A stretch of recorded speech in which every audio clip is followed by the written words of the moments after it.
Good evening for joining the call. How are we all doing? I can see Oluwatobi's video on already. Emmanuel video was on before and took it off. Kenneth is live. That's good, fantastic. Edinri is live too as well. How are we all doing today? Compliment of the season. You can see my hat and also Arafat's hat. Anyway, I'm very excited to be here. And it's been a very interesting year.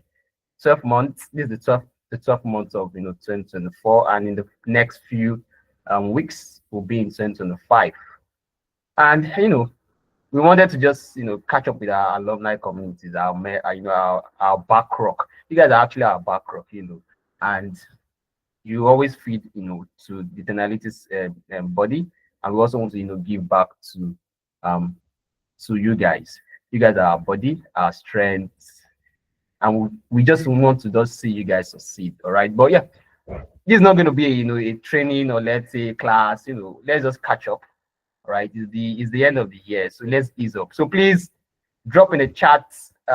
Let's get to meet you guys, everyone on the call, your name and where you're joining us from, and probably the course you finished from, or even the program you did. All right, so let's get to see that. Flora, hello Flora, what program did you finish from? Okay, I rep business analysis anyway, so hope I get to see as many business analysts graduates on the call today. So we'll be expecting more persons to join. All right, Flora, Port Harcourt data science. Now, what program did you finish from? So let's make it interactive as I get to pull up my slide. So today's session is going to be transformative, and I can beat my chest to that. All right, I can beat my chest to that. It's going to be very transformative. So let's have more comments. Let's have more comments. So just take the next 3 minutes to do that. Well, it's already 8:02, so by 8:05 we're jumping into the session right away. All right, Emmanuel from Lagos, data analyst. Okay, so Lulokwe from this Scrum, from the UK, Ayodeji from data analytics. Okay, fantastic. Nigeria, Matthew, Port Harcourt, data engineering, Michael, Kanu, Lagos, Power Platform engineering. Those are our oldies, and thank you very much, Michael, for repping Power Platform. Nice to have you here, Power Platform guys. MENA, data science UK, and data science UK. So there's nobody from business analyst, and I said I was repping business analyst today. There's nobody from. That's sad. You guys don't mean to cry. Fuse, okay, Fuse, you're to mute yourself. How are you doing today? So let's even get to hear one person, and let's open the floor. Okay. Fuse, Hi everyone. I was only raising my hands because you were calling the names and you skipped mine and you were saying is there no other, but there were others and you skipped it. You oh, skipped so HR sorry. analytics and I put it twice. Okay. So I don't know Apologies. if you have something against us. So No, let me no, no, know no, now. nothing. Fuse from the United States, exactly. HR analytics. So I had to be there. So sorry for that. Okay. Fatom, what program did you finish from? So let's get to know. 1 more minute, 8:05, then we'll dive into our session proper. Peter from Hi, I Umaya. finished Good. from data analytics. I'm All currently right, in Sri awesome. Lanka. All right, awesome. So we just have just one BA here. BA, that's Peter. There's no other BA in the house. Okay, Kenneth. Okay, BA, that's good. That's good. Oh, all right. I'm actually a data scientist by my current job role. Fantastic, Michael. Fantastic. Nice to have everyone here. All right. So it's going to be a very interesting session. It's the end of the year, and we at Analytics, we've done fantastic stuff. And I believe that every of our students who are also doing fantastic stuff. Even if you get to Fuse, I know I manage growth at Analytics, and all those social media aspect and all this. I get to see what you guys post online, and it's amazing, all right, to see what you guys are able to learn. Okay, and I've been seeing, especially for Fuse, our post has been fantastic. You guys can probably go check her out on LinkedIn. Fantastic lady. She actually pushes HR analytics to the world, and all our project, everything she does is on LinkedIn, and that's one of the things, one of the important things of building in public.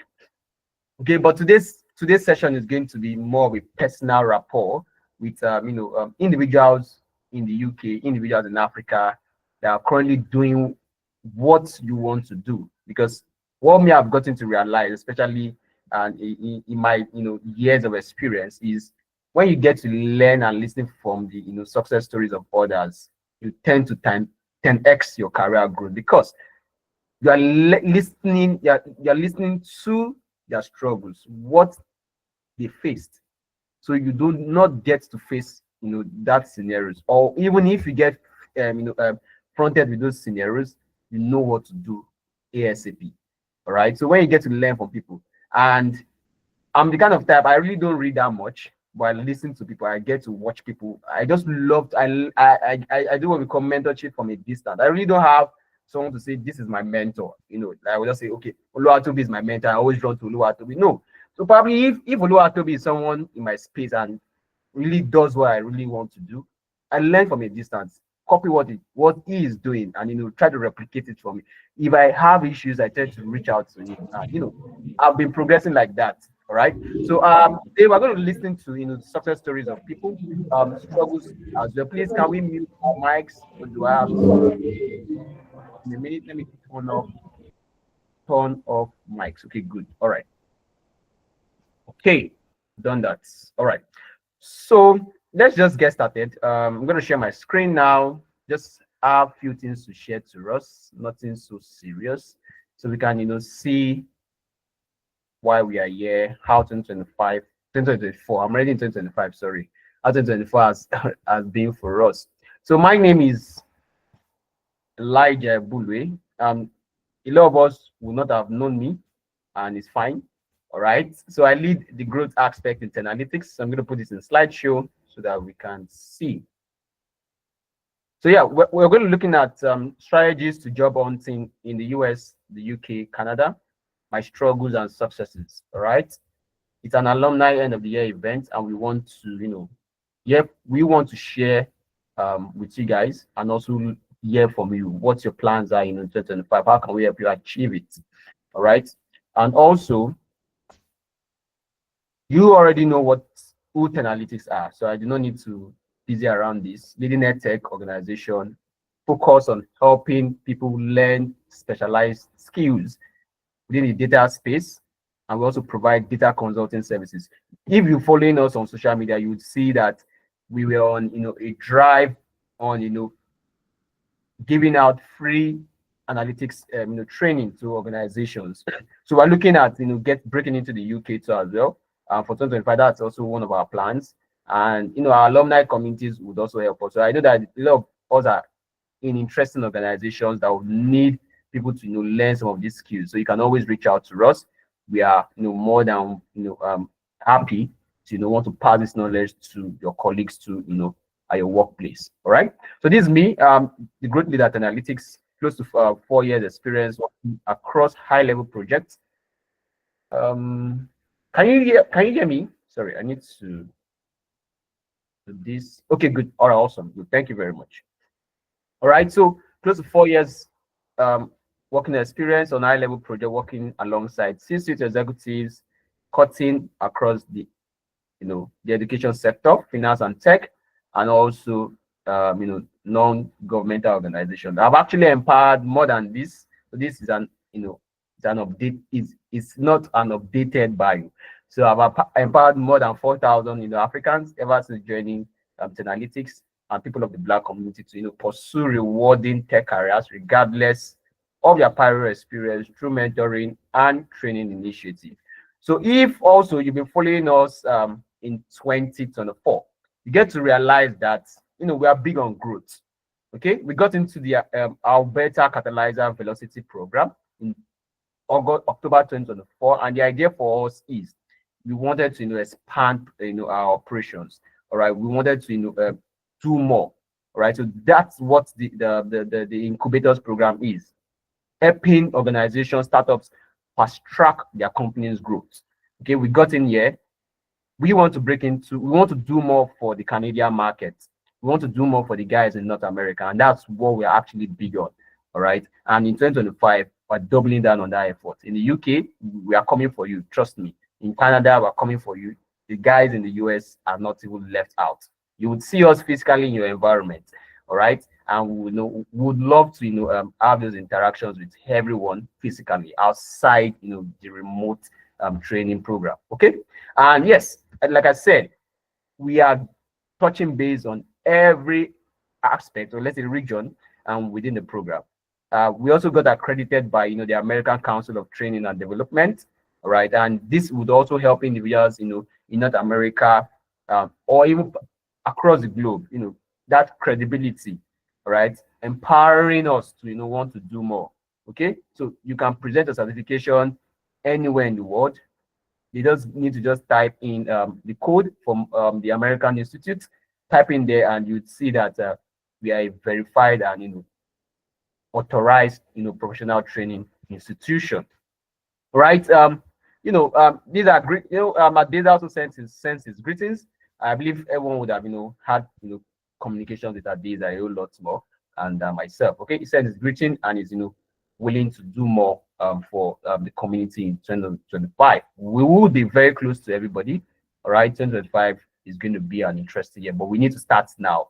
All right, and that's where why we are here. Strategies to job hunting. How would you need to place yourself now against 2025? Stories from these interesting individuals, from Toby down to Abimbola down to Bukola. Yes, I got it correctly. The three individuals, to be sharing their wealth of knowledge. And please feel free to ask every question that you need to ask. My colleague will be driving the session as a host. Very smart individual, Arafat. I believe Arafat, you're ready for us, right? Yes, I am. Hello, everyone, and welcome to the Alumni Community Engagement. My name is Arafat Oseni, and I am the community manager for Analysis. I've been the one sending you guys messages, and not all over. I'm so happy to be here, and we're happy to have our guest panelists also here. I can see Oluwatobi already. Oluwatobi, do you want to say hi to all? I don't know if Abimbola is here. We'd like to see your face too. And Bukola. Right. So to start up, thank you so much. Nice to have you here once again. We are grateful to have our panelists here. This is a festive period. It was really, something. But thank you for making our time, and we really love to see your faces. I don't know if you can. I can't hear you. Are you seeing my face? Yes, I am. Okay. Thank you so much, Abimbola. Is Bukola here? We'd love to see our face too. Yes. So our techies and alumni in the house will just read the bio of our panelists so you get to know them. And then when we dive into the question, oh, she's here, right? We can't see your face, Bukola. Hi, Arafat. Apologies that I won't be sharing my screen. I'm currently under the weather. I'm so cold at the moment. Even though the heater is on, I'm really under the weather. But I didn't want to miss this because I think that I do have quite lots of knowledge to share with people. So apologies, everyone, that I'm not sharing my screen. I'm so sorry about that. It's if fine. You can hear from my voice is actually shaking. I'm really cold. Yeah. I'm so sorry, everyone. It's fine. We're happy to have you. Yeah. Thank you very much. So I'll just dive right into it. Our first guest panelist is Peditin Abimbola Oluwakomile. She is a distinguished agile practitioner with over 9 years of experience leading transformative projects across industries such as FMCG, financial services, and telecom. Currently, she's a program manager at Athos. She excels in driving agile transformations, mentoring teams, and optimizing project delivery across 16 African countries and the UK. Her leadership in agile practices has consistently enhanced team velocity and operational efficiency. With an MSc in project and operation management and certifications in CSM and Safe Agilist, she is renowned for her ability to guide operations through complex agile transformations. fostering sustainable growth and success, which has tremendously resulted in significant improvements in team productivity and project outcomes. Alumni in the house, please let's give our favorite emoji for Abimbola Fedet and Uwa Comedy. Thank you so much for joining us once again. So I'll dive right into, I can't see the emojis, so you have to give it like a big emoji for me to see. So yeah. The next guest panelist is Bukola Sulaiman. Bukola Sulaiman is an accomplished AI business intelligence and insight analyst with over 9 years of experience in data analysis and business intelligence. She specializes in transforming complex data sets into actionable insight to drive strategic decision making and operational efficiency. Currently at BSI, Bukola leverages advanced tools like Power BI, Tableau, Salesforce, SQL, and Python to optimize business processes and deliver impactful solutions. Her career highlights include leading high-impact projects, automating processes for advanced efficiency, and developing dynamic dashboards that empower decision makers. Bukola holds a master's degree in artificial intelligence and data science from the University of Hull and a strong academic background in mathematics and statistics. Bukola is passionate about using data to solve complex problems and is dedicated to fostering innovation and excellence in business intelligence. So techies, alumni, let's give our big emojis, our favorite emoji for Bukola Sulaiman. And the last of our guest panelists is Oluwatobiloba Oguware. He is a data scientist and a data engineer. Oluwatobi Oguware is a skilled data engineer and data scientist at MoneyPoint, a leading fintech company where he specializes in building robust data solutions that drive intelligent decision making. With a strong background in data engineering, exploratory data analysis, and machine learning, Oluwatobi plays a critical role in developing scalable data systems that support automated decision processes, including innovative use cases like fraud monitoring and prevention. Prior to MoneyPoint, Oluwatobi made significant contribution at InterSwitch, a prominent fintech firm, where he worked on a lending product, leveraging machine learning to enhance automated decision making for financial services. He also brings experience from the health tech industry through his work at eHealth, where he supported initiatives like disease health tech industry. Where he supported initiatives like disease surveillance and played a key role in establishing effective data governance practices. Oluwatobi holds a master's degree in computer science and is passionate about leveraging data to solve complex solutions. Techies, alumni, let's give a big applause to Oluwatobiloba Ogunware. Our favorite emoji, please. Thank you so much once again for having us. So yeah, let's delve right into why we are here. We're here to learn from you guys. We're here to, as much as possible, hear your experiences and everything you need to share. Just to pick a lot from you tonight, so that when we go back as our alumni, you have so much to delve on. So first of all, I'll start with Abimbola. And my question would be that with your background in the tech industry, what will you say were like your biggest challenges that you face? Sorry, I'm going straight to the point on challenges, yes, because that's what alumni need to know. So what will you say were your biggest challenges that you faced during your job search? And how did you handle rejection and setback during the process of job search? Because from our own point of view, one of like the biggest thing that alumni have faced is, searching for jobs. It's a big thing. They are even tired, some, and it's like we just want to know like what are your challenges coming from your perspective. And thank you. Oh, we can't hear you. You're muted. Hi, everyone. Hi, we can hear you now. Oh. I can't hear her again. I don't know if she's still here. Hello. Yeah, hello Arafat. Sorry. Yeah. was it? I believe the question was directed to Luatobi, right? Hello. Yeah. Oh, she's here. No, Is it's it better directed to Oluwatobi or me? you, Happy Bola. I'll go Someone to kicked me Luatobi. out. Yeah. Someone must have kicked me out. So yeah, first I want to say thank you for bringing me on board to talk about my challenges, even though I'm still facing those challenges. So nobody is like the nobody is the alpha and omega of job search. I'm still looking for work like this. So thank you so much, Analytics, for bringing me on board. I feel like one of the challenge I have faced personally is like my mental health when it comes to job search, because the space is not like the way African country is, where you apply for a job, you definitely, if you're good, you'll be called, right?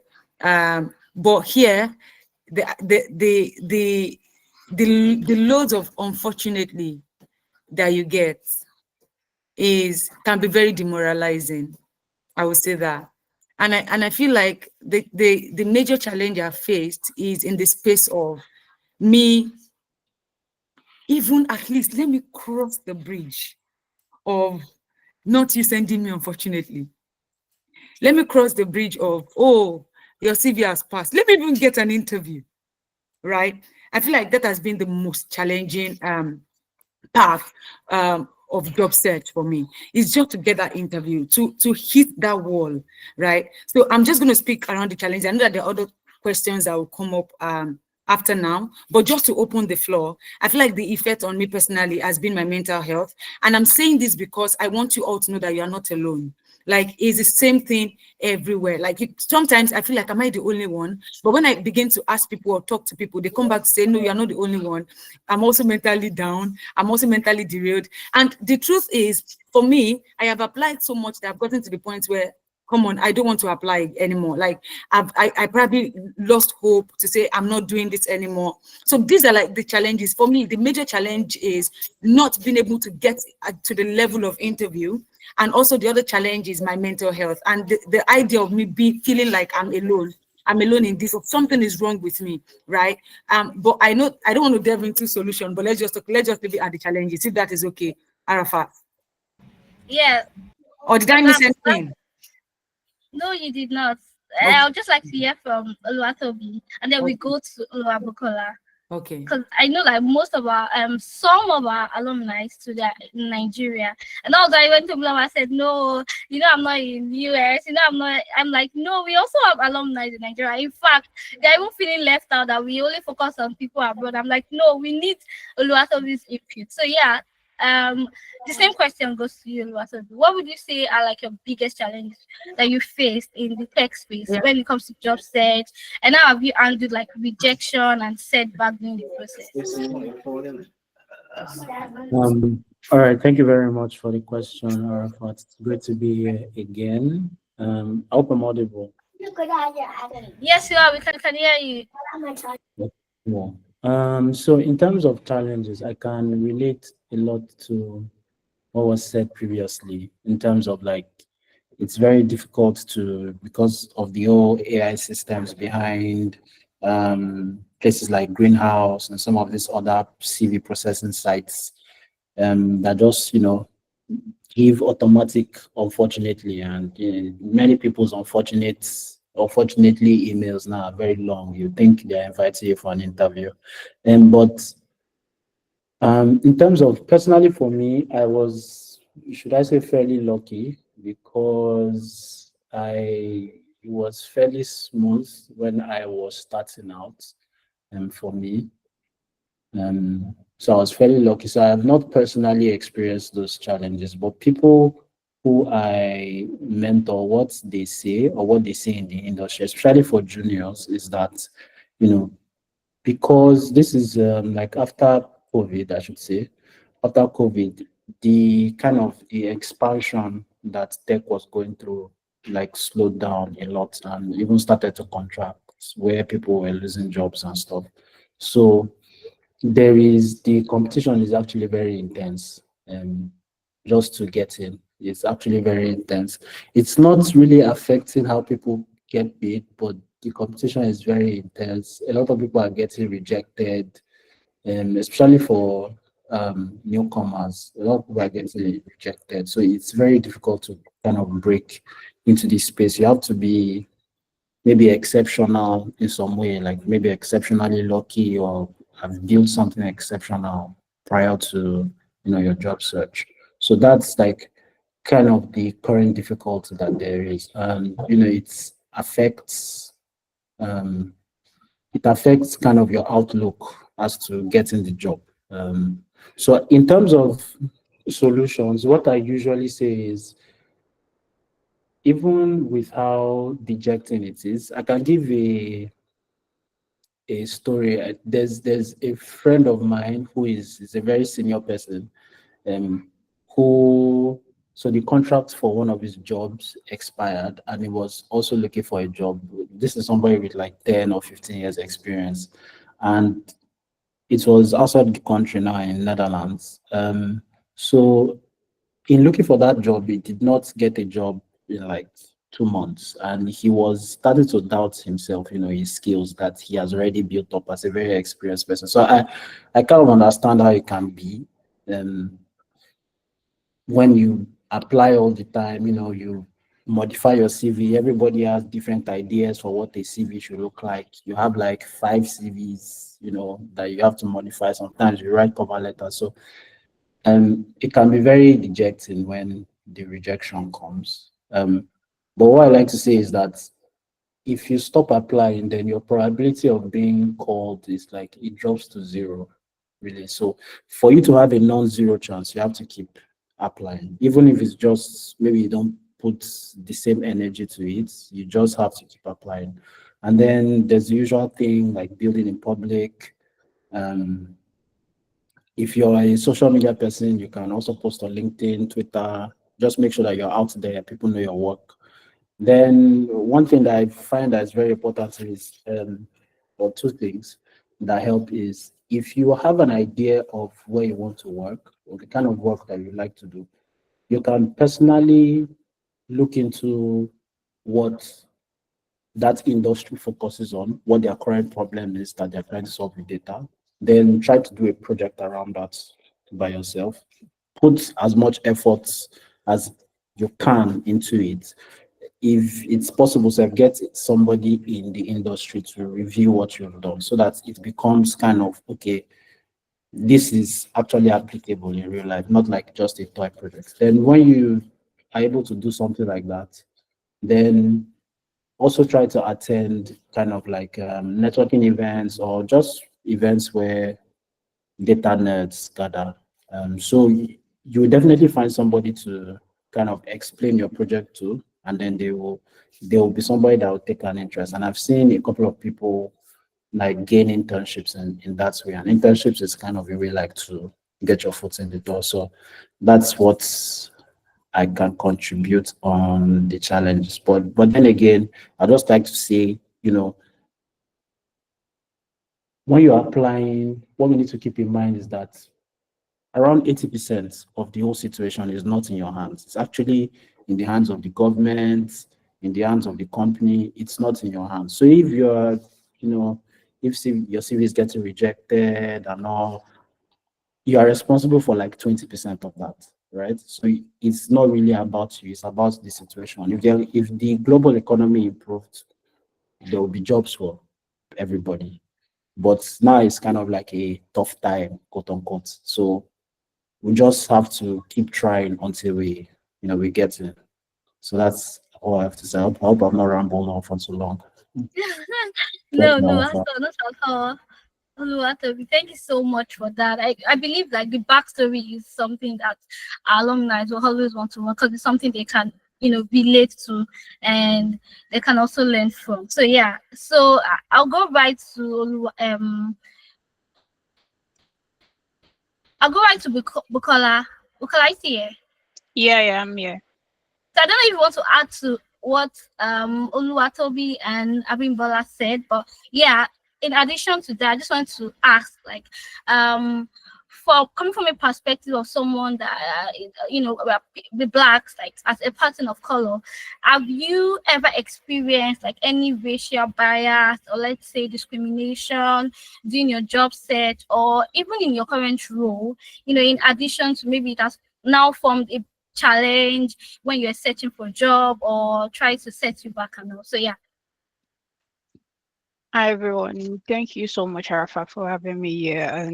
And apologies that I'm unable to share my screen because I currently feel unwell, but then I would still like to share my experience. Number one thing I actually encounter, and I still encounter till today, is unconscious bias, which is unfortunately very very common when you're black. You experience unconscious bias. It's not because they want to be biased or anything. It's just they already have a preconceived notion about black people, people from Nigeria. They already have their preconceived notion about it. And also some hiring managers and some recruiters, many of them, they've actually encountered some things with a lot of Nigerians, being that some of them might say that they have this experience, and then when they reach out to the company, maybe give fake reference and all that. So they definitely have experienced that. And because of those experiences that they've had, your unconscious bias comes up. So that definitely happened. And discrimination is it's like it's like you're choking. These questions you're asking me is like where you're pinching someone with needle. So one thing I actually did do during interviews was I made conscious efforts not to mention where my experience is from. One thing I made sure to do was speak about the company that I worked for and what I did with the company, my achievement at the company. I didn't mention where my experience is from. And also when topics of the country that my experience is from comes in, one thing I did do was I took extra care to thoroughly explain how my background actually qualifies me for the job so that they don't focus on the country, because they do have a lot of things that are in the news already. Say everybody sees everything that is going on. So it's not like I can pretend my way through it and say that, oh, it's not a big deal. It's actually a big deal. They already have their own preconceived notion about Nigerians, what Nigerians do and all that. They already have it. So that makes it extra hard to even prove yourself. It makes it extra hard and extra difficult. So trying to actually get through that discrimination that you already have. I can definitely relate to a lot of people that are still job hunting. I can relate to it. Sometimes you get to an interview and once they see that you're black, you just know that the interview is over. You know that you don't even need to go forward because the way the person will interact with you, you already know that it is over. But then aside from that, there's still a lot of people that even with the unconscious bias, they would still try to hear you out. And as much as all of that is going on, there's still a lot of Nigerians that are doing very, very well here.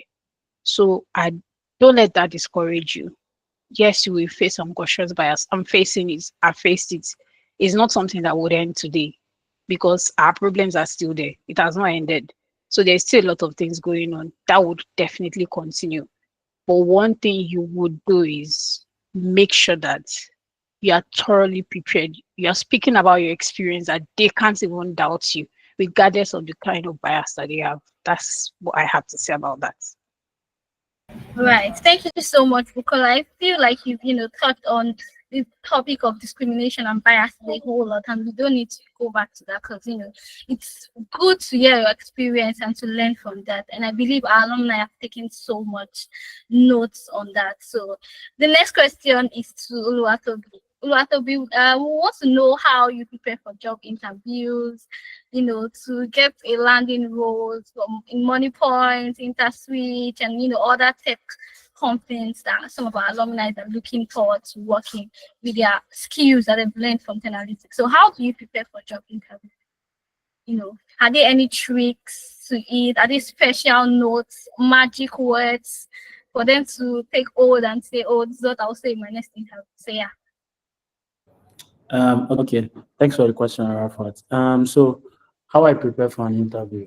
So I start with kind of the basics. So the basic thing for me is you just learn about the company, what they are trying to do, like general stuff. Okay, maybe their mission, vision, whatever it is, however they present themselves.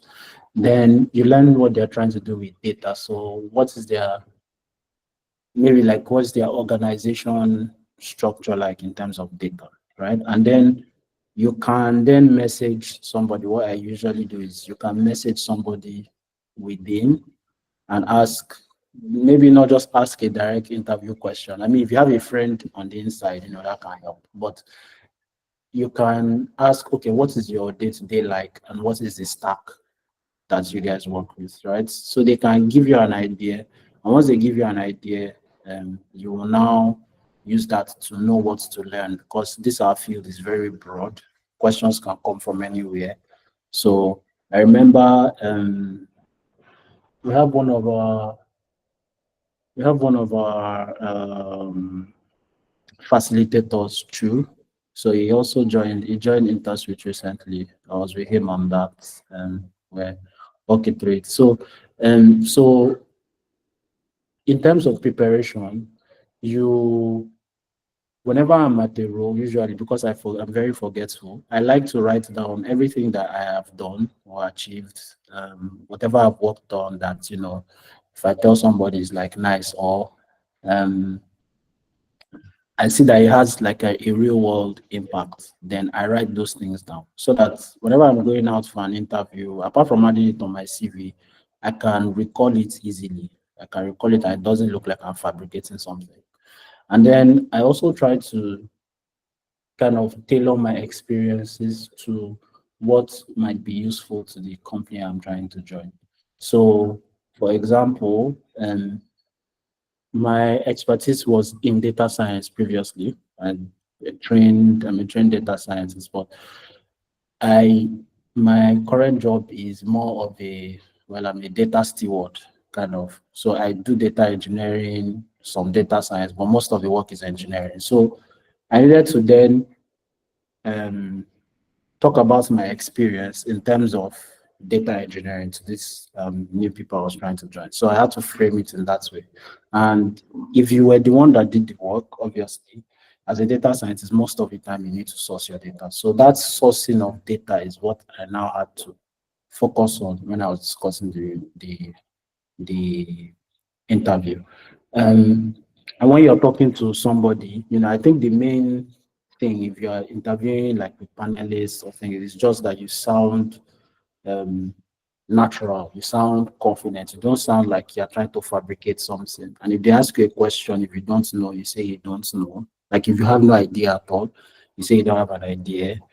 Than for you to say something wrong, especially if it's something that is far off, it will just look weird because I've been on panels like that where you ask somebody something and they obviously don't know what it is, but they're trying to guess. So they say something that is way off, and you're just like, this person doesn't know what they're talking about. So there's that aspect. And then for in terms of technical questions, maybe like take homes or those kind of things. Obviously, for those things, you have maybe 2 to 3 days, sometimes a week to work on it. Best thing, just do your best. As a data person, you have to be thinking about all the angles. You have to consider all the angles. So try to bring your creativity to the fore. It's not usually when they give you those things, they are not trying to know if you can write SQL. That's like a given, right? We expect it to be a given. So what we are trying to see is your creativity. If we give you a problem, how are you able to think outside the box? And then if it's an algorithm problem, even when you're at the job, or even when you're on the job, I should say, you should try to work on data structures, algorithms, keep up to date with what direction the industry is moving in. So that when you want to apply for a job or something, that's not when you are trying to pick up that information. These are already things that you know and are familiar with that you can talk about. in your free time to also experiment, just make sure that the thing that you know is not only what your company does. You know a lot of things around it, are things that make impact. So that's how I go about interviewing. Thank you. Thank you so much, Oluwatobi, for sharing your secret sauce with us. And we hope that our alumni are taking note of this. And so right, the next question is to Abimbola. So Abimbola, I want to ask just like a little, like not really in depth, but yeah, how can individuals leverage their work experience from their own country to make it relevant job application? Because like you said, you've been applying for jobs and all that. So how can they leverage those experiences that they've gained from their own country to those job applications? You're muted. Thank you, Arafat. So basically, I want to contribute to what Toby had said, and then you probably remind me of your question again. I got it, but in case I lose track, just remind me. So first, I want to speak to storytelling. Give me a minute.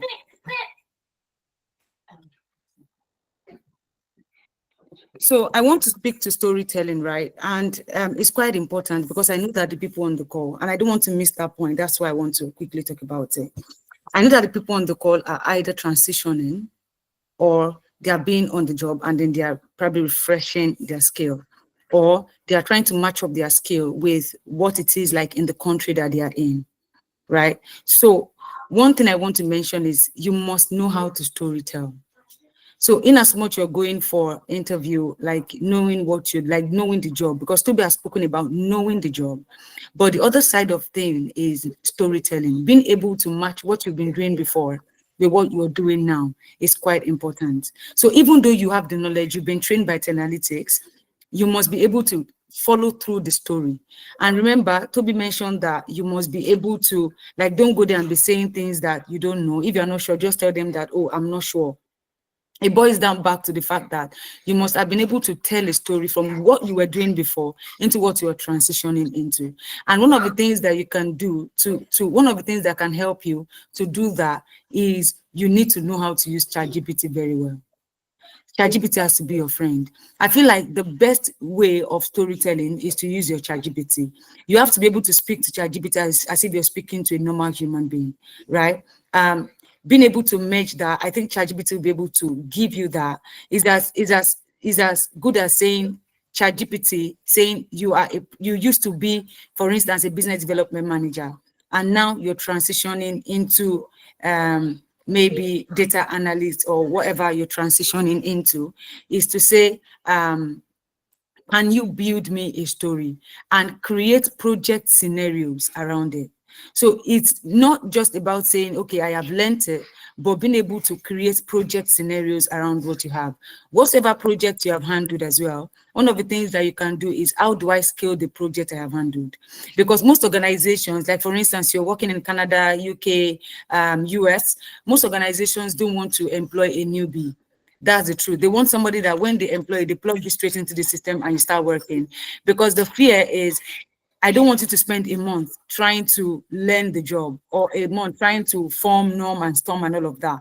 They just want somebody that can plug in. So you don't want to like print a story of no, I want to sorry, you don't want to paint a story of I did this, I did that. Whatever you must have learned, you must also be able to speak to ChatGPT to upscale it. So for instance, you work with a team of 5, you want to upscale it to like working with a team of 15, but your story must be consistent. I need to put that out. So back to your question. So please help me. So the question is, how do one transfer experiences from the home country to relevant job applications in the UK, US, or Canada? So, for instance, you're in Nigeria and you want to transfer your experience to where you are. So I feel like first, Bukola said a lot about being able to I don't want to use the word, let me use the word discrimination and all of that. Where is concerned, that is being said. But the other thing again is, whatever you're doing in your home country, there is no difference in what you're doing in this country. The only thing is you knowing what you're doing and being able to upscale it and being able to tell a story. The truth is there's no difference. So for instance, there are some, especially for we that work with methodologies or frameworks, right? I'm going to speak to what I do as a project manager or as a scrum master, right? There is no difference. The only thing is the discrimination that Bukola has said. You're doing the same thing. And that's one thing tech has given us. It has given us a platform to be able to use whatever you have, wherever you have, use it anywhere in the world. So where I used to work before, I used to work with a company in Nigeria, and then I was moved to South Africa, right? It was quite easy because it's the same methodology, it's the same framework. So aside the fact that there is discrimination, trust me, whatever you must have learned, or whatever work you must have done, or whatever you must have learned in analytics is the same. Is the same value, is the same. The only thing is being able to sell yourself, as Toby has said, and also being able to understand the politics around discrimination. And then another thing again I will mention is the truth of the matter is that you said there is politics in Nigeria. The politics in other countries is crazier than what you have in Nigeria. So let me just put that out there.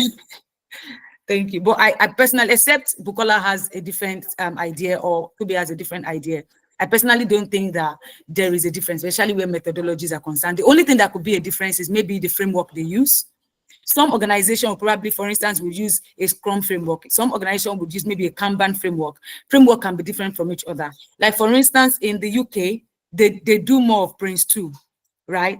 In other countries, worldwide, they would use PMP, if that makes sense. So is for you to understand the certifications in the country that you're in and what matters the most. So that was why I used framework as an example. Framework or the methodologies is what would be different. Thank you so much, Abimbola, for this. And I can see Bukola's comment in the chat, but I'm glad you mentioned ChatGPT, and I hope Elijah is on this call. Because whenever we're trying to use ChatGPT, Elijah is always hanging us by the rope. So I hope he's on this call and he's listening too. So I'll just chip in, Bukola, if you have something to say. And just to an addition to the question, would be like, there's this myth, and we keep telling our alumni, they will tell them, oh, you need extensive work experience to work in the UK, US, or Canada, and all that. So, contributing to what has been said before, just that myth and your perspective about that myth. Okay. Before I actually talk on that topic, I would actually like to add to what Abimbola said as well. One thing that we should do when you're actually trying to leverage your experiences, make sure you quantify your achievements. Quantify it. When you're putting your achievements on your CV or during interviews, quantify what you've achieved. So instead of saying that I managed data for a fintech company, you say it this way: I led a data analytics project. Come up, okay. I don't want to get your. So instead of saying I manage data for a fintech company, you should say I led a data analytics project that improved loan approval times by 20%, resulting into a $1 million revenue increase. Make sure that when you're talking about your experience, you're talking about the impacts that your experience actually had on the companies, the things that you were able to achieve. Don't speak about your experience in a generic way.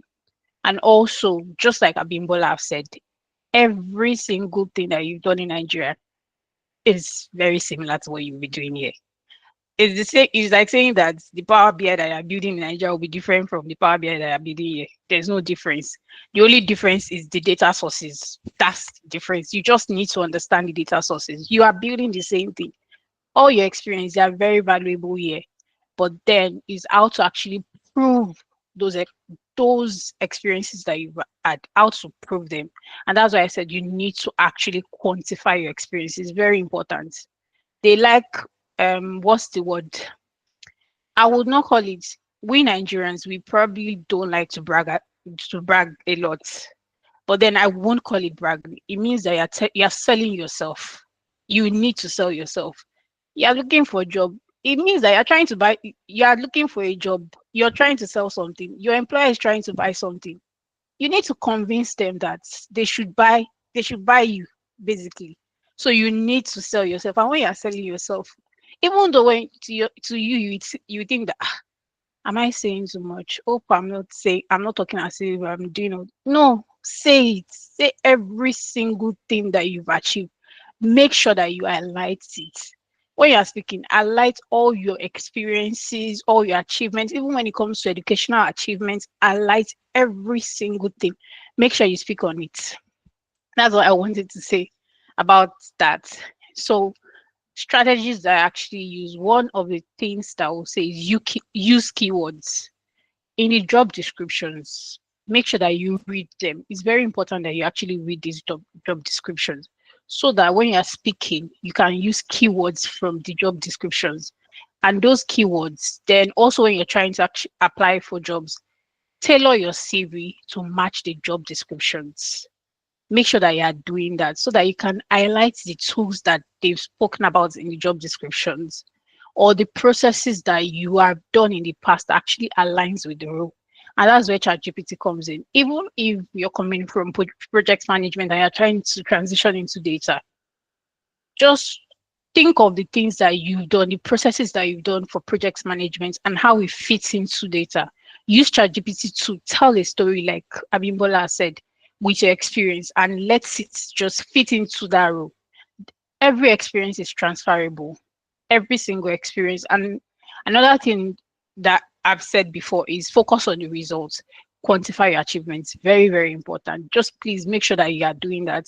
For everything that you're doing, make sure that you're actually quantifying all your experiences. That's one thing. Then also another thing is to emphasize on your soft skills. Leadership, adaptability, problem solving, they're all universal skills that you can transfer from one role to another. So make sure that even when you're writing on your CV, make sure that you're putting your soft skills there as well. They are very important because another thing that they will also consider is they can train you on a lot of things. They can definitely train you. But one thing they also look out for is culture fit.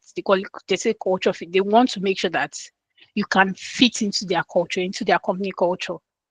So even if you don't know Power BI as much, they can still employ you because they know that you can learn on the job. Nobody's an island of knowledge. You can definitely learn on the job. And also draw parallels. For me that worked in data roles, data analytics, BI, and so on.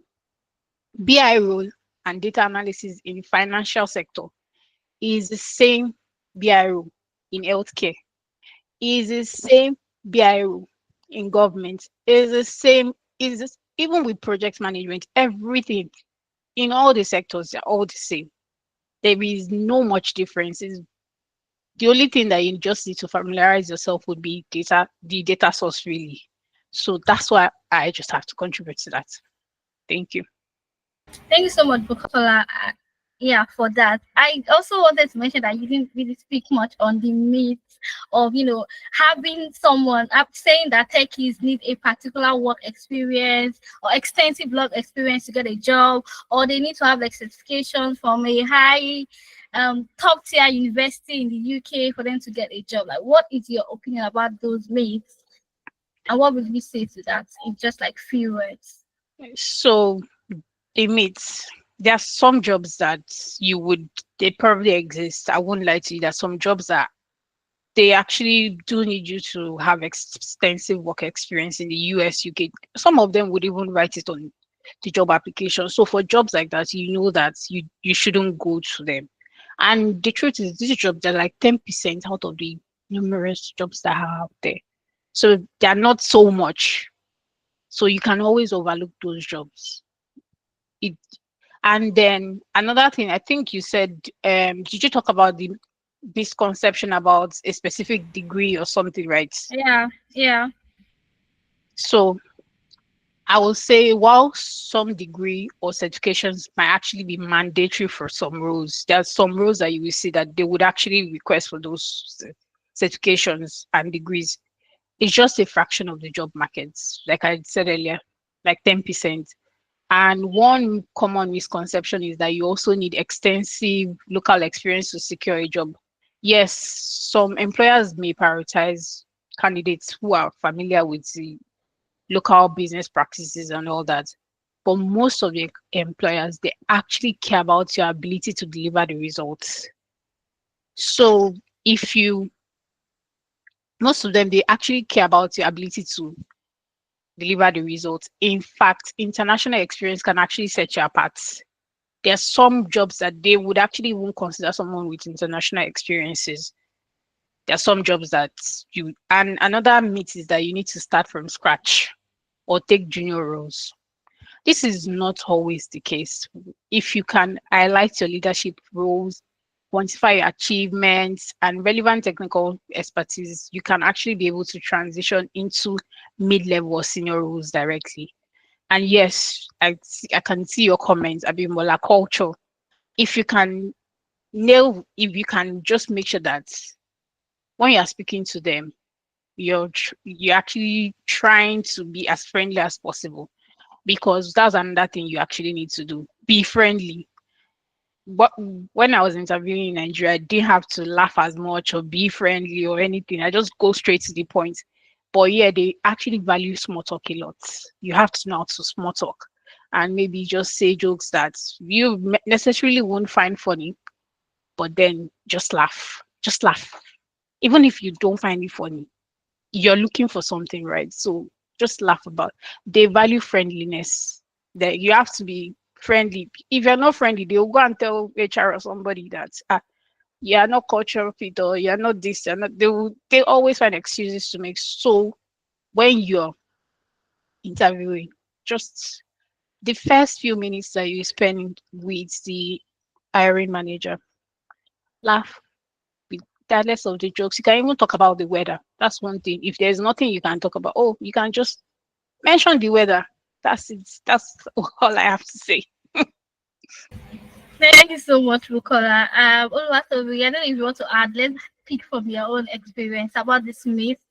If are there those level of experience required in the Nigerian scenario for you to get like some level of job? Do you have to be, do you have to have like a particular degree for you to have, for you to be able to get like jobs or roles in the tech industry? What's your perspective about that? So on that, just briefly, in tech, it depends. So if you're going for a senior role, you obviously need to back that with experience. You need to have done stuff, something that people can point at and say, okay, this is why we got this guy. So that's there. But mostly, just generally speaking, as long as you know your stuff and you're able to communicate that, then most people, as Abimbola and Bukola said, most people are just interested in who can do the work and who can do it fast. Who, you know, we don't have to be telling you basic things that you can just get up to speed.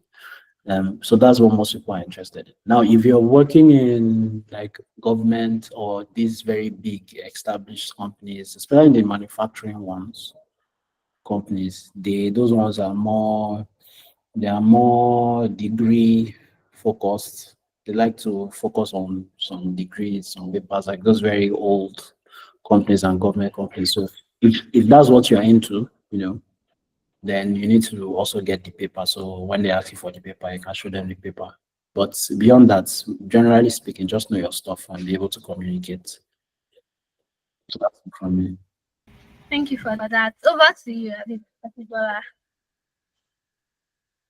No, you're muted. We can't hear you. It's muted. Sorry, it's not easy. It's not easy having this call with two boys at the background. They are stressing me out. So just forgive me. I'm a little distracted. So I would say that I got my first job as a Scrum Master without the certification of a Scrum Master. And it was because I had like the skill that is needed for the job. I'd been trained. I had been able to tell my story. And the only thing they needed was, they said that I should prepare a slide. I don't know if I've said it before here. I should prepare a slide that represents everything I have done. So the only skill they needed was the skill of being able to present and being able to do a killer slide. And that's like my forte. So I didn't have to do any certification. In fact, I learned on the job. So even if you're skillful, you've learned and you've done you've done your training, certification is good, especially for organizations that request for the certification is good. But there are some organizations that just still apply. And when they hear you speak, they will know that it's not just about certification. Some know it's not just about certification. Some just want to do the job. I'm just here to encourage. I'm not saying don't do your certification, no. But immediately I got the job, the next thing I did was I quickly went to do my certification before they discovered that I don't have certification. But I'm just trying to say that certification is not everything. Knowing the job and the way analytics have trained you guys, I feel like you guys are already prepared for the job market. Thank you so much for that, Abibola. Thank you so much. Thank you so much for the justice. I like the perspective of from where you're coming from and the backstory. I feel like storytelling is taught to everything. And right, it's good that alumni get to hear that from you. So I'll go back to Oluwatobi and just to not really wrap up, but to just say what resources or tools or sites or let's say networks would you recommend to any of our alumni that are looking to get their first proper job, in the tech industry? Okay. All right. So what resources? So I'm a book person, so I read a lot of books. You know, I actually, if it was up to me, I would be a lecturer, but it's not up to me. I have to get this bag first. But but besides that,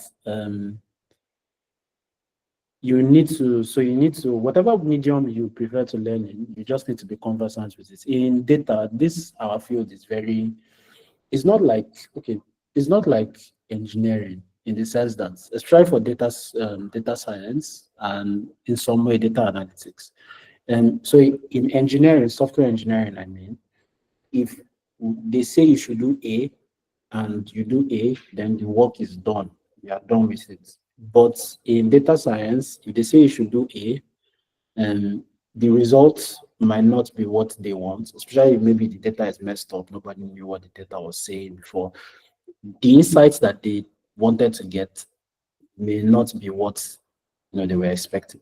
So you need to be able to develop yourself, whatever it is whatever way you like to learn, whether it's video or books or you go to conferences, whichever way it is, you make sure that you pick that up and you become very consistent with it. It becomes part of what you do. So for me personally, I like books. I can recommend any O'Reilly book. So just O'Reilly. I have a subscription. Just any O'Reilly book on data is very good, excellent. Then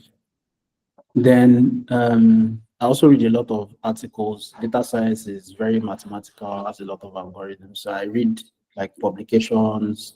Whenever there are publications from Google, Facebook, I always pick that up to know what new algorithms that people are using, or what is the cutting edge, right? So that's in terms of resources. Also, there is this very nice YouTube channel called Pi Data on YouTube. So what they do is they organize conferences and then they upload the videos. So usually we just hear about very cool stuff. People come and talk about what they are doing at their different roles. Data people like yourself. So you can learn from there as well. I recommend Pi Data. And there are a couple of other ones, but I recommend Pi Data. So that's in terms of resources. Places that you need to be in Nigeria. DevFest. I know of DevFest. I think I've spoken there before.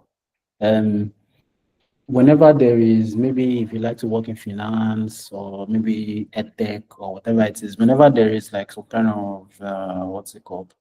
Whenever there is some kind of meetup, community event, hackathon, just try to be there. Even if you're not going to be actively participating, just be there. See what the vibe there is like. It's called Pi Data. PYDATA, the second one. Yes. So just see what it's like to be there. Listen to what the people are talking about. If you're somebody that likes to network with people, discuss, pick their brain, leave an impression in their mind, that kind of thing. Um, then things that you can do personally, I've kind of alluded to it, but general skill improvements, you have to take it as just like a default. Like, so there are people that are working in, I know, this is not agenda driven, but people that are working in like First Bank or UBA or GT Bank, you have some data people there, and what they know is just this very old SQL, right? They don't want to learn anything new. They know that they are needed there and they are not looking for anything else, right? I don't feel like that's the best way to be as a data person, because again, things change very rapidly in our field. So you need to be able to improve your skills. And everybody's moving to the cloud now, so you need to have some knowledge. No, it might not be necessarily certifications, but you need to have some knowledge of how the cloud works and what you can do on the cloud, so that whenever people are talking about that kind of stuff, you're not, missing. And also, try to volunteer. Volunteering is very good. Actually, when Nigeria was going to, when we're doing our elections, and they told us that they were going to upload results, there was a data team that was part of that. We're going to take those results. We'll just do a Python script to take those results, and then we'll do some data collection on it and export the data somewhere so that we are tracking the results in real time. But unfortunately, people are just uploading nonsense. But that's by the way. So it became a more manual process then. So those kind of things, where people put interesting projects on Twitter, LinkedIn, say you want to be involved, things that you like to work in. Some of those people are employed, they can see your skill, what you produce, and they can put in a word for you, even if maybe they don't bring you into somewhere. So those are some of the things that I advise. So what is trying to get their first job to do. Thank you so much, Oluwatobi.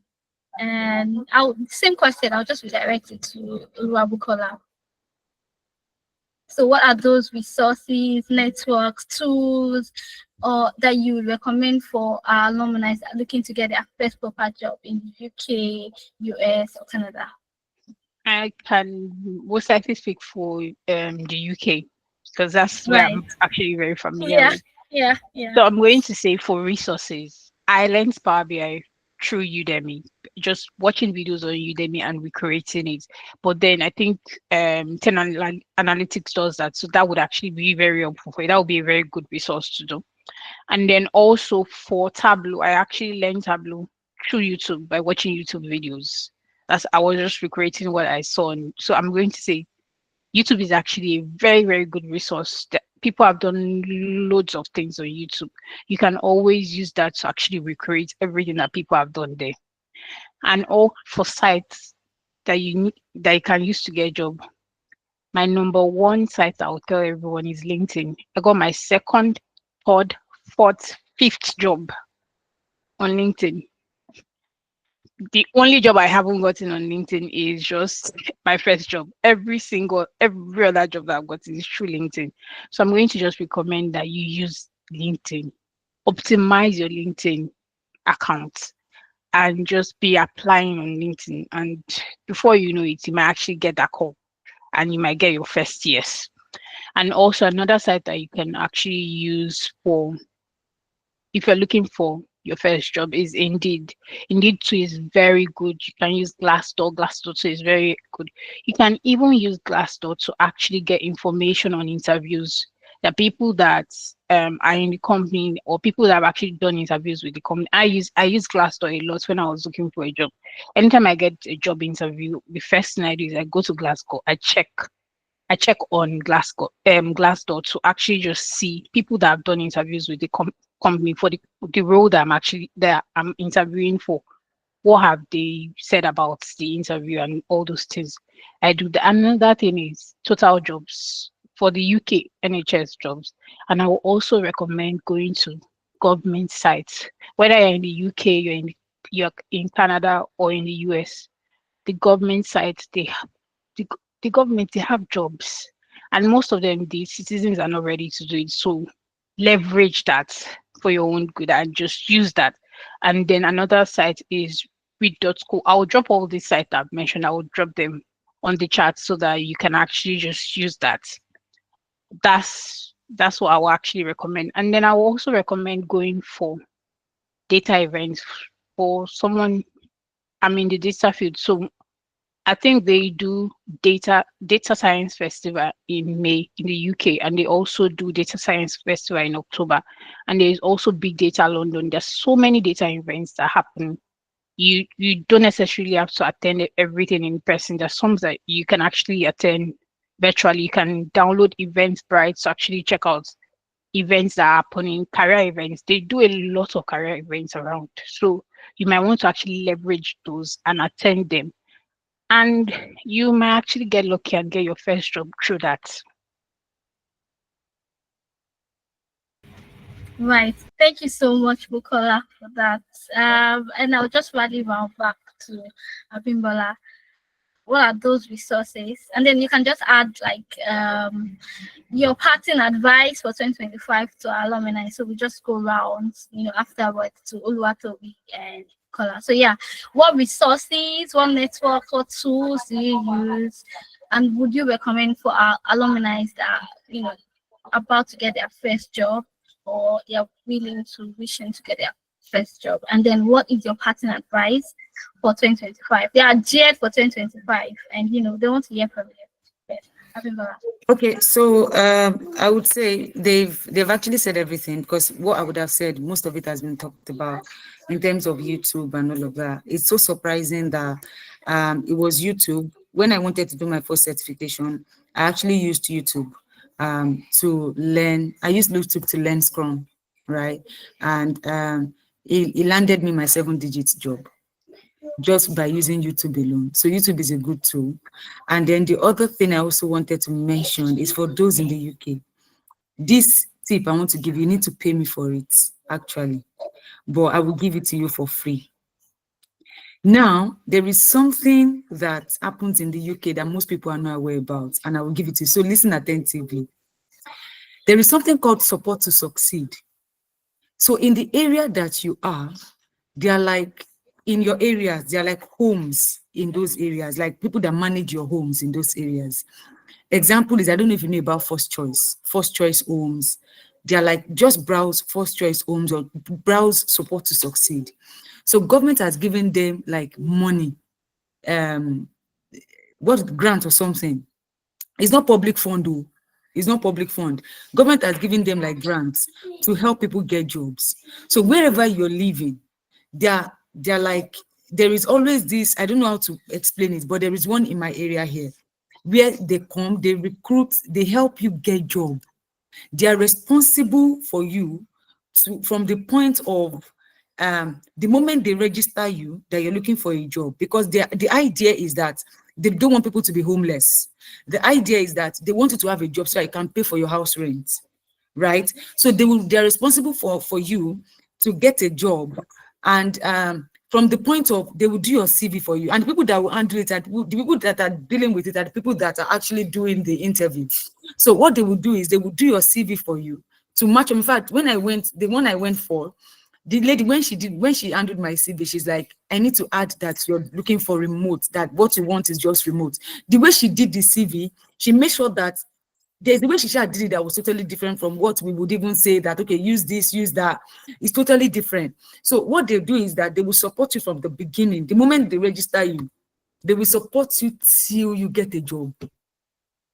Until you get a job, they won't leave you.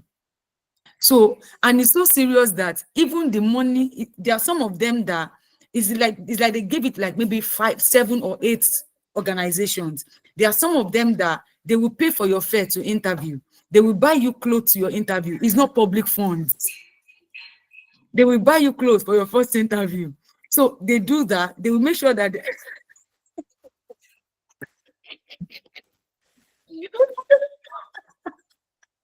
so this is serious. At first, when I heard about it, I thought it was a joke. They've sent me email now. The one I'm on is support to succeed. They gave me fare. In fact, they booked my Uber to come for the first meeting. The second meeting, they paid for my fare as well. It's not public fund. They will check the things that you need to make sure that you get a job. They will search for job for you. They will search for the best job for you. They are everywhere in the UK. They will search for job for you. They will make sure they help you apply. They will even tell you that the job you need, you should send it to them. They will look for contacts. If they have contacts in those organizations, so they do that. They will do their job search because their own KPI is to make sure you get a job, right? So that is a hint. In fact, they will tell you that till now, if you don't get a job, they will look for another career path that they will do for you to make sure you get a job. And the easiest is that any job you want, they will get it. So they are like, just check for the homes in your area, not care homes. I don't mean care homes. They manage homes. First choice. My church in the UK also does that. Stop it. So just type first choice or support to succeed. I don't know if support to succeed is just in Manchester, but you can now type organizations like that has given grants that help people get jobs. There are plenty in the UK, but we don't know about it. But now that I know, I am telling you for free. Thank you. That's my parting words for you. Go and try it. I mean, well, like your party wants is so it's making our alumni they are very excited. We are also support to succeed at Tenerife. So that aside, yeah, you we see, support them. This is part of the support to succeed. That's why you are here, to support them to succeed. Yeah. So yeah. So Thank first, you so much for dropping I don't know anyone in Canada. It's just UK. Me, I'm in the UK. I'm not in Canada, but I know they help people get jobs. Yeah. Thank you so much for that. Not mention, sorry, Tenalities is not actually like a tech company or something. No, it's fine. Yeah. UK, like the way they do homeless, homeless people and all of that. Yeah. Same for job. Yeah. I'm gonna enjoy the land work. All right, thank you.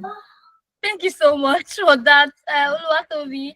So, right to you, your parting words for 2010. We hope that yours too is support to succeed, so that our alumni too, they'll be gingered. Unfortunately, we don't have support to succeed in the country. Don't use unfortunately, please. That unfortunately, please don't use it. It's another word. So, I think for me, my parting word for everyone is to just keep upskilling and make sure that we have a non-zero chance. Actually, at Money Point, we unfortunately, I'm using that word again, but we have I'm using a positive this time. There's a word for it. So it's women focused like internships we have for the women. So I think every year we take women interns and a lot of them happen to stay back. So there's that at Money Point. We also work with Unilag, but a lot of us here are not students. And so that's like concrete ways at Money Point that people do get opportunities. But other ways is wherever you see Money Points, many Money Points organizing some events or stuff like that, we will always have a representative and HR person there to talk to people, just see if we can get a talent, because we believe talents can come from anywhere.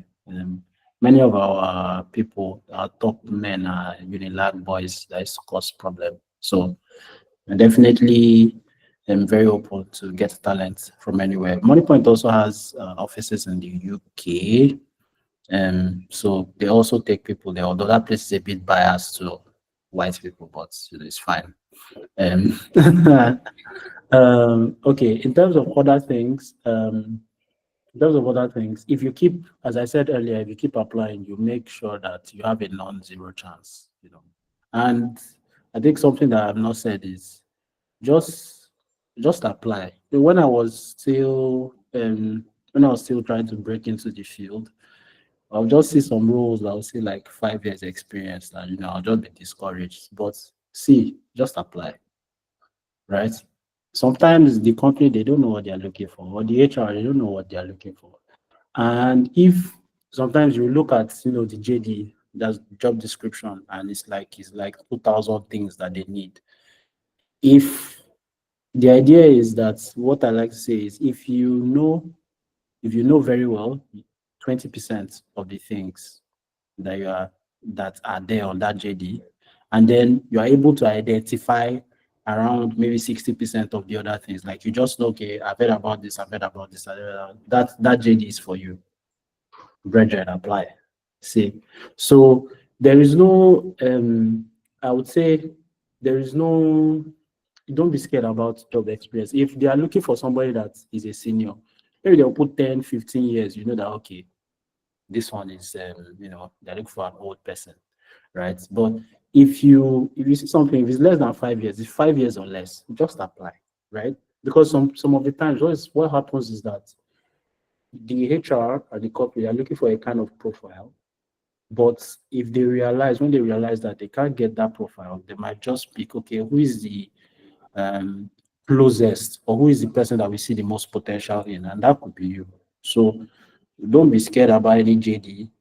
As I used to say, the HR, they don't know what they are doing. So apply, give them work, send your CV. Don't allow HR to chill. Send your CV, give them work. That's what I like to say. So that's my pattern for 2025. Hopefully 2025 is a better year. The economy expands, and so that it means more jobs. Thank you so much for that, Oluwatobi. I'm so happy that you're talking about money for supporting talents, because we are also looking into having them to support us in our next game-a-thon. So it's good that we are holding you on sports. And maybe we'll even have like an alumni game-a-thon, and then we'll have you on board to support our talents and support us. So yeah, thank you so much for that. And right, so over to Bukola, your parting words for 2025 for alumni. Bro, my parting word will be, don't get discouraged. No matter the amount of rejections that you get, don't get discouraged. And don't get me wrong, this is coming from somebody that did over 2,000 job applications. You don't know what that means, to do over 2,000 job applications. You can imagine the number of rejections that I have gotten, and the kind of mental damage I had on, and even apart from that, the confidence, it ruins your confidence. It does a lot of things to you, but don't get discouraged. Keep trying. You would definitely get it. And one thing I'll tell you to do is, for every interview that you attend, make sure that all the questions that they ask you, you write them down. Even when you don't get the chance to write them down during the interview, after the interview, write those questions down before you forget. And those questions that you've written down, now practice answers for those questions, especially if you're applying for data roles. That's the one I can speak for. If you're applying for data roles, when you get other interviews, it would most like their questions, even if they don't ask you in the same way, is always very similar. So once you have your answers prepared, then you can actually now start confidently saying those answers. So don't get discouraged. Keep trying. Keep trying. Don't even on day there are days that I will get over 20 rejections emails. There are days that I get that, but one thing I keep telling myself is, I know that most people, it's not everyone that is there that is Yoruba, but I'll just say this in Yoruba. Koni sumi, koni remi means I won't get tired. I would not get dejected. I will keep trying. That's what I tell myself every single time. And I started calling those rejection emails, I started calling them love letters just to make myself feel good. I started calling them love letters. So please don't get discouraged. 2025 would be a better year. It's going to be an amazing year. Just keep the spirit up, keep trying, and trust me, you're going to break through. Thank you so much for that, Nicola. Yes, so we'll just open the house for 5 questions. So first 5 before our first 5. So we have Mohammed. Mohammed, you can go first. I don't know if Mohammed is there. We also have Shafa Ibrahim. We can't hear Mohammed. So let me see. Shafa Ibrahim. Give me a minute. Let me see if let me give everyone the ability to unmute. Yeah. So take the first 5. So yes, just Yeah. give me a minute. Okay.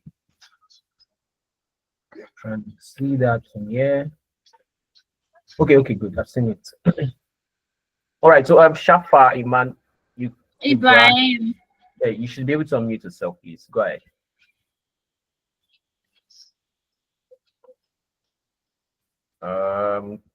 We can't hear him. So we'll take King Optimist next. I don't know if Shafa is talking.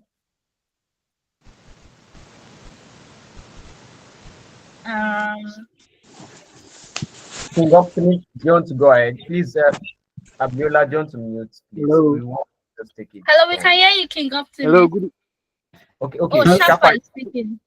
Yeah, Oh, let's Shafa. go. good evening, everyone. Yes. Good evening, Shafa. I really want to appreciate everyone in 10 Analytics, and I'm really proud of being here. My question is, I discover we focus on those in UK, Canada, and other environments.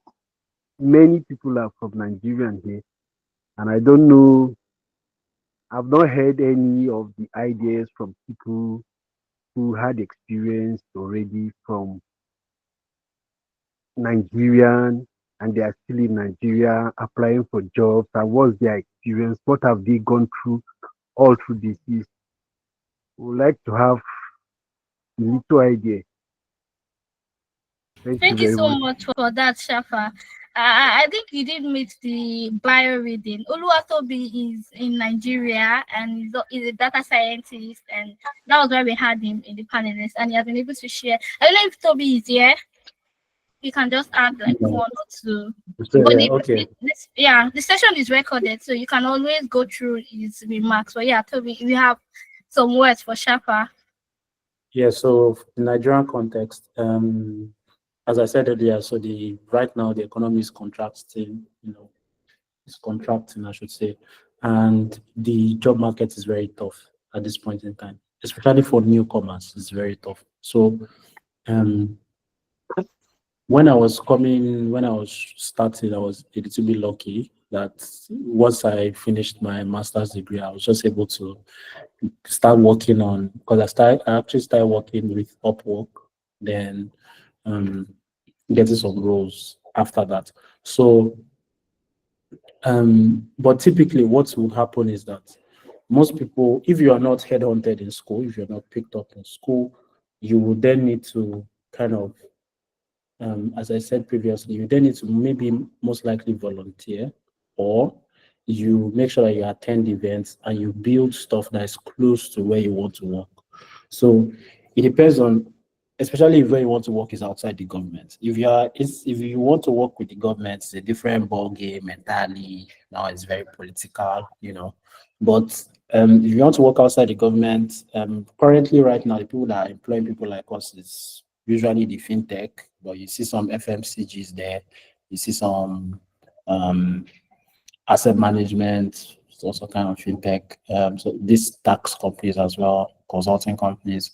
So, but most likely it's fintech. So you want to build stuff, whether it's dashboards, whether it's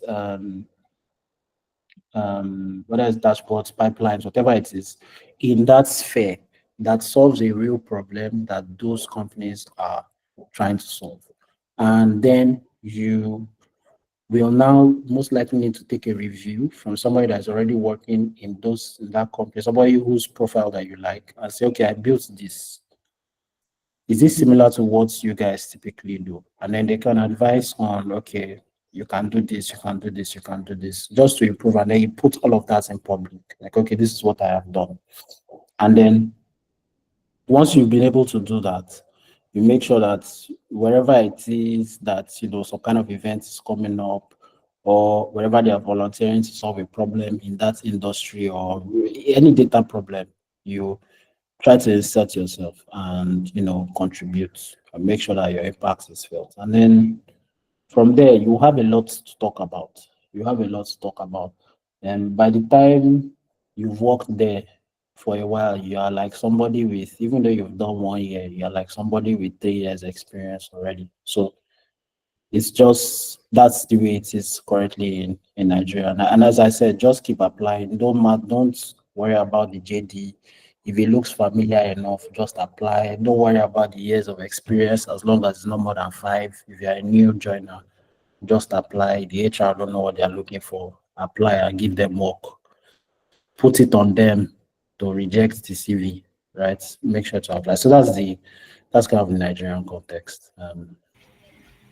Thank you so much, Oluwatobi. Shafa, I hope that answered the question. Yeah, thank you. Thank you very much. Thank you so much. I can see Abimbola's hand. I don't know if you have. I want to quickly add to what Toby has said, because I understand the Nigerian job market very well. So basically, the first thing you want to check, especially where tech is concerned, is you want to look at recruiters in Nigeria. So there are some organizations that recruit tech people in Nigeria. So most time people, like some organizations will not just go to, like they will not just come on LinkedIn to post their job, whatever. They use companies in Nigeria, like they use HR companies in Nigeria to recruit. So your best bet for Nigerian jobs is LinkedIn. Don't even bother going to Indeed and all of that. Most organizations just post their job on LinkedIn. For instance, there is an HR company that I work with. They recruit tech people, they recruit tech guys, and it's an HR company. They recruit for South Africa, not even for Nigeria, but they pay Nigerian guys.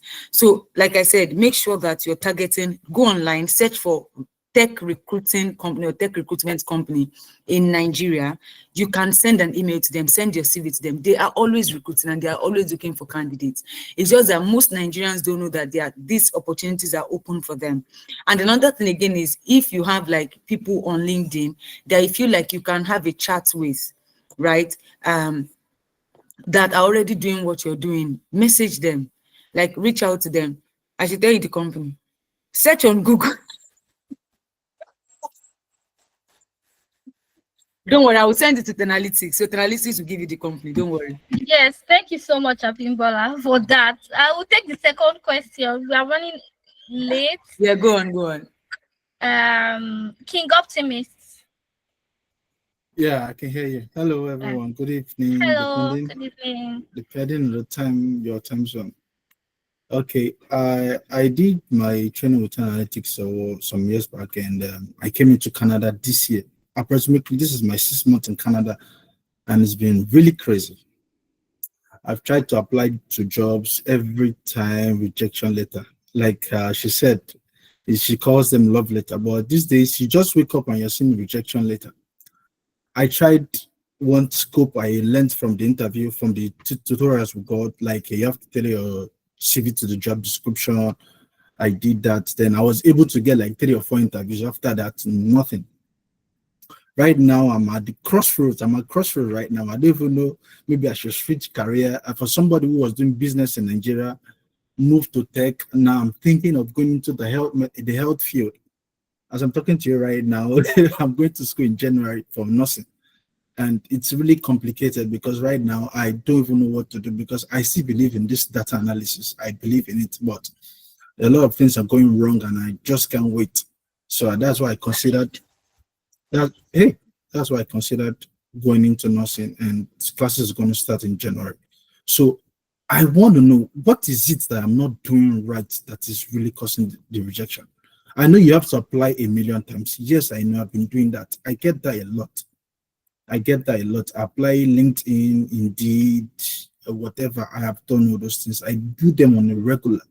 But what is it that I'm doing that is not right, that is really causing this setback? Thank you.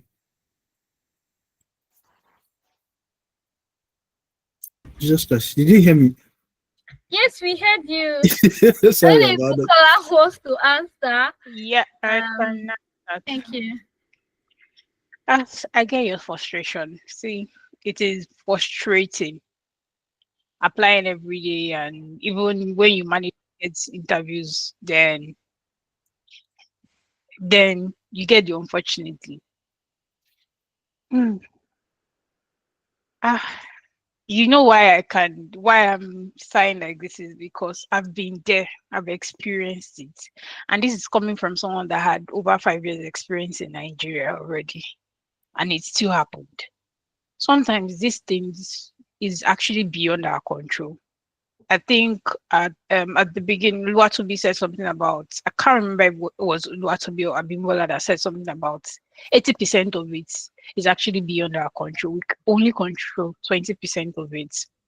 So one thing that I would say is that if you can remember some of the questions for interviews that you've attended, try and tailor your answers. Now, if you remember those questions that you actually had at those interviews, even when you don't actually remember the questions, the next interview that you would get, make sure that you use ChatGPT to prepare for that interview.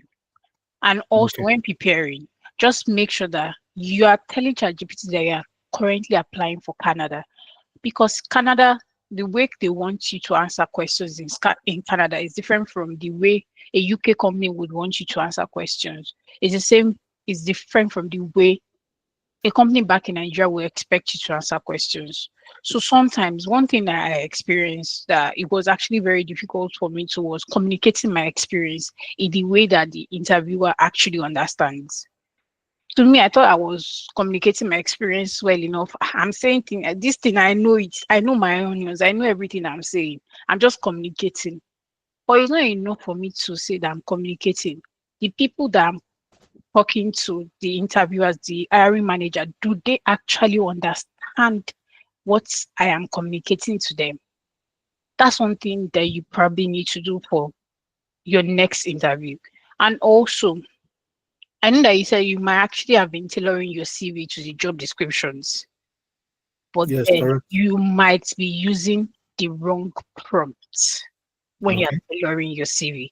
I'm going to drop another prompt that you can actually use on the Okay. chat. You Okay. might be using the wrong prompts. So that's another thing to consider. But then aside from all this, there's some things that are actually beyond our control. There's some things that we can't control. So it happens. But even when you go back to classes, please don't stop applying. Don't stop. You will get that breakthrough. See me, I told you I applied for 2,000 jobs. I did. And this is my second job in the UK. The job that I even got, I applied since July. Since June.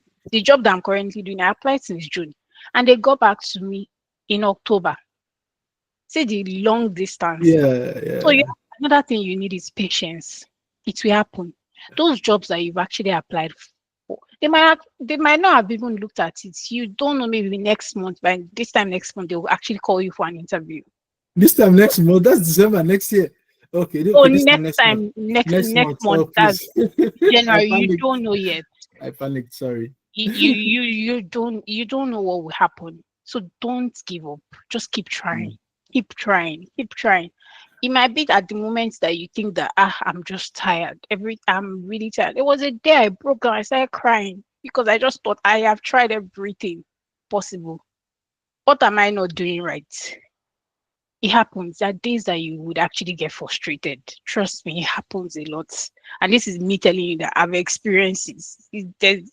There's nothing you want to say about job search in this country that I've not experienced. But I know that Canada is another different ball game. It's hard. It's hard. Don't give up. Just keep trying. And I will drop the prompts that I've said that I will drop. I will drop it on the chat. And also for preparing for interviews, there was a prompt that I dropped earlier. Make sure that you use that prompt to actually prepare for your interviews as well. I guess I missed that, please. Okay, I will redrop it. Don't worry. I will drop it again. No wala. Thank you. And the thing is, I am from a business field. I was doing business in Nigeria until I had the plans to move. So right now, I technically don't have any experience in data analysis except from what I learned from Analytics. I don't have any experience. That's the thing. Leverage your business. You are the business owner, which is great.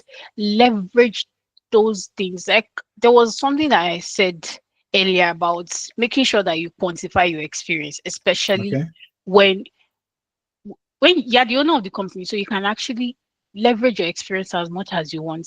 When I said you can say I led a data analytics project that improved the loan, if whatever your business was, you can see that improved the approval process by 20%, increasing the revenue. You just need to leverage your experience in your own company, leverage it and make it data related, relating to data, relating to achievement, the things that you achieve. And also when you have interviews, make sure that you're talking about the achievements. So you speak as if you were reporting to somebody, which you weren't technically doing. But that's how you will speak, and you will talk about the fact that what you've done has actually improved the company. True. That's how it is, because whenever I when I first came in around July, I made sure I got someone to review my CV, and he made sure I like something, say quantify your experience. So they say I did something that made an increase of 20% in 3 months, blah blah blah, in 5 months, and so that was how I did it. That was when I started getting responses, with combining that with tailoring your CV to the job description. So the job description and the quantifying the responses, that was how I did it before I started getting responses for interviews.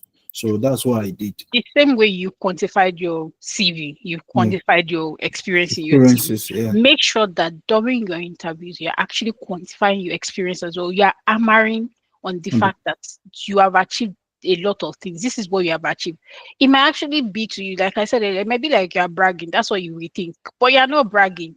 You're selling yourself. That's what they do. Yeah, everybody, you have to sell yourself, because think about it, you're competing with people from India, people from all over the world. So it's not going to be easy. In Nigeria, we're only competing with among ourselves. Yeah. So, but now you're competing with people from different backgrounds, different cultures. So it's going to be 10 times harder than it was in Nigeria. Trust me, I know that it is hard. Yeah. So that's why you need to make sure that you're putting yourself in front. All your achievements, everything that you've achieved, talk about it. Even when you think that they are not really related to the job, just make sure that you're talking about the things that you have achieved. Don't want to take too much time. Think. That's okay. That's okay. Thank you so much. Thank you very much. Thank you very much. Thank you so much. King Optimist, and you have optimist in your name. So yeah, we don't give up here. So we don't give up. So no leave, no transfer. No leave, no transfer. Yeah. We die here. Now here we plaster. Yeah. Thank you so much. So yeah, we'll go to the next person. Aliu Adenuga. You can unmute for your question. Thank you.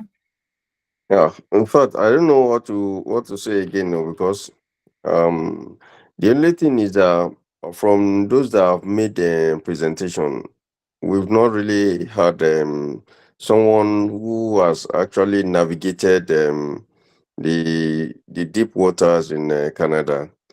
So it's revolving around UK, Nigeria, and that's why I'm November cohort, so I'm still very very new in it. So I'm just wondering how the tides the tides are going. So it's somewhat difficult getting interview also in Canada, as King rightly said.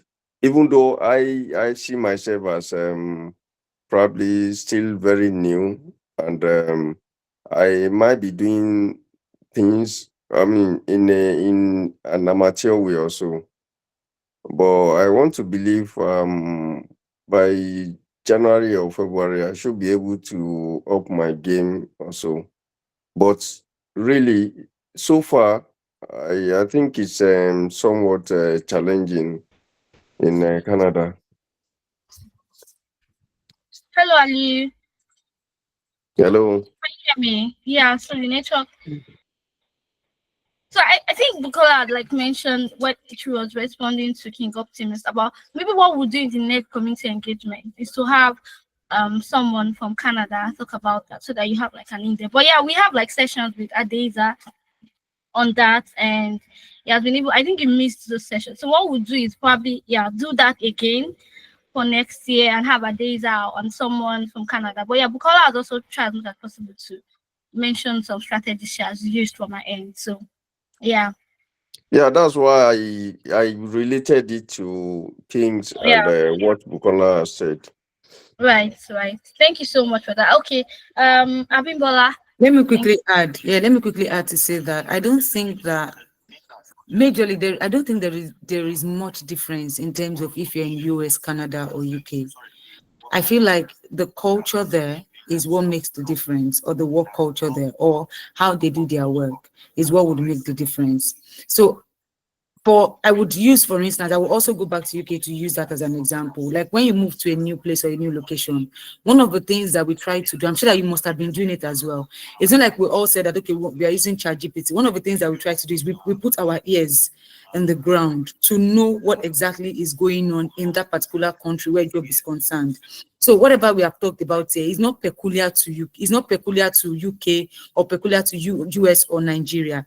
It's basically you also putting your ears in the ground to know what the Canada job market is like, and then you now using what we have here or what we have talked about to relate to what you're doing. Trust me, I'm not sure that nobody would have sat Bukola down to, okay, Bukola, you're in the UK, do it this way. This guy, you're in Nigeria, do it this way. It's about putting your ears in the ground to know what is working for the country that you're in and applying the things. It's as easy as simple as saying, giving ChatGPT prompts, what do you think could make me not get a job in Canada? Are there cultural differences? All of those little prompts are important. Thank you. Thank you so much, Abimbola. I saw Adeni Salami hand up before. I don't know if you want to come. You want to unmute for your question? Okay, yeah. Ayodeji Salami. Yeah, thank you very much, Fat. Thank you, everybody. You guys have really, you really toned down my scares because I have to do the analytics twice, 2021, 2024, just because I'm looking for a job. And to be sincere with you, I already lost faith in everything because I'm applying for jobs for donkey of years and you're not getting it. And the Nigerian jobs coming to you are just not meeting up with demands in the house. I'll just say I'll keep applying like everyone have said, keep applying. Though my inbox is already full, it's a lot of rejection letters, ask to delete and delete and delete, but continue to apply and put ourselves out there and God will help us one day. I just want to say that. Thank you very much. Thank you so much, Ayodeji. Don't give up. I don't give up. I don't give up. Don't give up. Your yes is going to come. Don't give up. That's what we are. Amen. In Jesus' name. Amen. Amen. Thank you so much, Bukola. So take Ore Banjo David. You can unmute.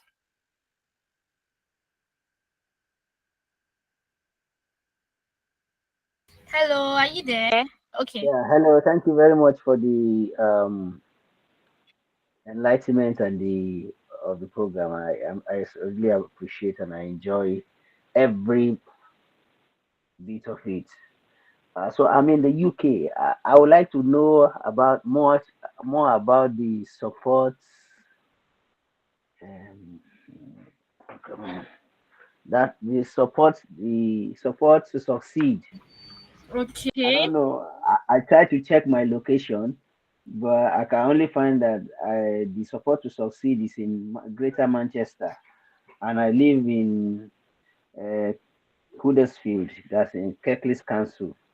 So though I am able to see that my council has a similar program like that, but not really. So, but I would like the one of our presenters the presenter that really gave us that point to help. If she can give us more of that. There's one I contacted some times ago, but I don't know. I just lose interest. But I don't know if you can be able to give us more so that we can be able to get more information about them. And if I have to move, to Manchester, I'm willing to move to Manchester if they can help me to succeed. Thank you. Thank you so much, David. Abimbola is still on the call, so I believe we'll have that. And we can also take the conversation to LinkedIn, connect with her and be a friend so that she can give you all the information you need.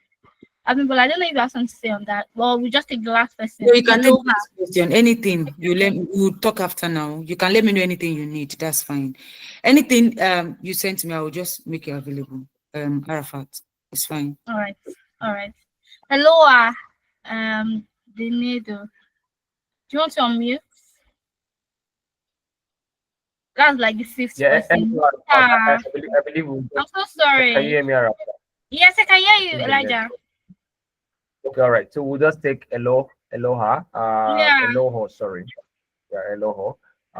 Then we'll wrap it up. I believe it's almost, we are already approaching 2 hours now. Yes, exactly. So Aloha, please, then do please go ahead ask the question so we can wrap up this session, please. Okay. I'm really enjoying the session, even though I'm at work. So I'm just like partially with you. I really appreciate if the links, those ChatGPT prompts can be put in our WhatsApp platform, because I'm finding it difficult to really pick it up because I'm using my phone. I don't know. So, and then apart from that, I want to just encourage those that are saying that it's difficult getting jobs. There are so many jobs in the UK for data analysts and all that. We just have to be patient, because if come to think of it, even if you're applying for health jobs, like the other guy was saying, is in Canada, he wants to go into nursing. We know there are a lot of jobs in nursing, but even to get health jobs, you still need to put in the work. You still need to do the right things, do your CV, do the right things. One big thing about UK that I know, they like experience. Even if you have everything, they still talk about experience. So you have to, and sometimes like what someone was saying, that you have to tell small lies. It's not really, I told him, it's not really about lies. You have the experience, just that maybe the experience is in another field, but you have to push it in, like you've had this experience in data, you've had this experience in this field. Because if you say you have experience maybe in business, they don't want to hear that. They want to hear that you have experience in that particular job you are looking for, and you have so many years of experience, and you have something to back it up. You can talk about it, and you have it. You can have reference. They are big on reference. Even if you know everything and you don't have reference, that's a very big issue. So, and that's why analytics is there to help us on the reference part. So it's for you to just build your CV and make sure the reference is there. Don't go and put 5 months experience, 3 months experience, 1 month experience. They are not going to. They are not going to. The system is not going to knock you off. You have to put at least 1 year, 2 years, 3 years, 4 years, 5 years experience, and be able to support it with the reference data from analytics. So that's what that is their own culture here. It's not just about, even if you have a PhD in data, they're not going to look at that as anything. What they want is that reference, that someone can support you and say, yes, you have done this job for so many years. That's what they want, and so that's what you give to them. Don't get discouraged. I'm still, because I like the little experience I have. I'm not working as a data analyst right now. The little experience I have, I was applying for internship, and I did a very good personal statement. So your personal statement matters a lot for some companies. I did a very good personal statement, packaged it very well, used ChatGPT to do a very good personal statement, and I was called for an interview. But the only thing that made me not get that job was because I put my experience in accounting, which they didn't want. They wanted that experience in data. So you must package your CV, and at the interview, you must show them that you actually have that experience when you are talking. So I'm still looking forward to getting a job in this field. So I'm learning so much from analytics, and I believe that we'll get there. Forget about the unfortunately, even if you get 10,000, unfortunately, you're going to get just one very good congratulations, and that will make everything work well for you. So I'm encouraging you and I'm encouraging myself. Let's keep going. Analytics will take us to the promised land. Please, before I round up, I know I've talked too much, but please, the ChatGPT prompts is what I really want. If they can put it on the WhatsApp platform, that would be very great. Thank you. Yeah, absolutely, we will do that. Arafat, over to you. I believe you want to just say some few words before I. Yes. Okay, yeah. Yes, thank you so much, Aloho, for that. Yes, we are with you, Clarity is with you. And we are glad to have events like this to keep you up to date, to boost your morale. We are here with you, all of us. It is all of us that we are looking for jobs. It's all of us that we are applying and we keep pushing. And we just want to take a moment to thank all our panelists from Toby to Abibola, Bukola. Thank you so much for your time. We know it's festive period. We know it's not easy to get to here at this period in time. We are grateful. This really means so much to us. And we hope to see you and our alumni will connect with you on LinkedIn and we'll have so much to do together. Yeah, thank you so much. Please don't leave yet. Elijah has All something right. important for us. Yeah, 100%. Thank you very much, Arafat. And Toby down to Abimbola, down to Bukola. I would have really loved to have seen, Bukola's face. I've just had a LinkedIn session with her once, but it's fine. Which we pray that you get back on your feet as soon as possible. So I wanted to answer what Rita has in the chat. Rita mentioned, I think that's why she's also putting up her hands, said Tenalytics is known for, as an edtech organization. Can we get another company to? Can we get another company? All right, so I will just quickly want to iron that out. Okay, what we do at Analytics, yes, we have two, services we offer. All right, yes, we train, the B2C and also the B2B. Help provide, empowering Africans and people of the Black community with the tech skills so they can get jobs. We also offer services to corporates. All right, so and when you are putting in and filing in let's say references for for jobs, you're going to put in analytics, okay? And that's why we always tell students to try to modify the work experiences on their CVs. So let's say you probably speak to a recruiter and state that you did you worked with analytics as, let's say, a scrum master. All right. So now, when you are speaking about that, you're speaking to the aspect of the B2B service we offer, right? How did you help Tenalytics clients, the staff of Tenalytics? All right. And that's why when we write references to you, we write it as though you were once an employee of the organization. Okay. So if you've not sent in any reference, please do that, and so you can get a sample of what the references look like. Okay. And individuals are getting jobs through that. We on a daily basis, and I'm never trying to sugarcoat anything. We approve references at some point, and the interesting thing is they no longer just want you to just pen down references. Now organizations want your referee to be on interviews, right? They call us. Adesa attends to majority of those references, so it jumps on interview calls with those interviewers, right? Talk about who the student was, how the program. So now we're not speaking through program. So what they were able to do, all right? Another, we try to capture your data before we go in for those interviews. We try to reach out to you yourself that have applied for the job. So what were the details? What CV did you use to apply to this job? So we can know how we'll be presenting you in the best light to recruiters. So yes, so EdTech company, I just forgot about it. That's just part of the business. We also have the consulting arm and also the B2B arm as well. So I believe that answers the question, Rita. So if you have any issues with references, please ensure to reach out to the HR team. Okay. All right. So quickly, you would see something that I'm presenting on the screen. You miss 100% of the shots you don't take.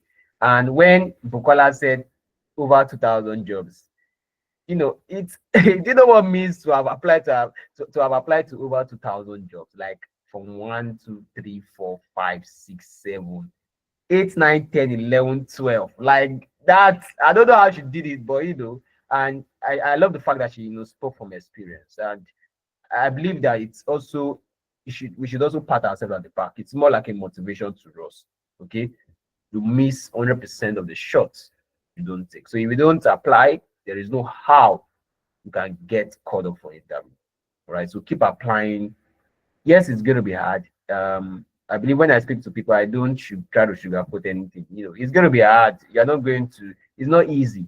All right. We have it now on the call. We have just 826. You know how many thousands of persons are also trying to apply for certain jobs too.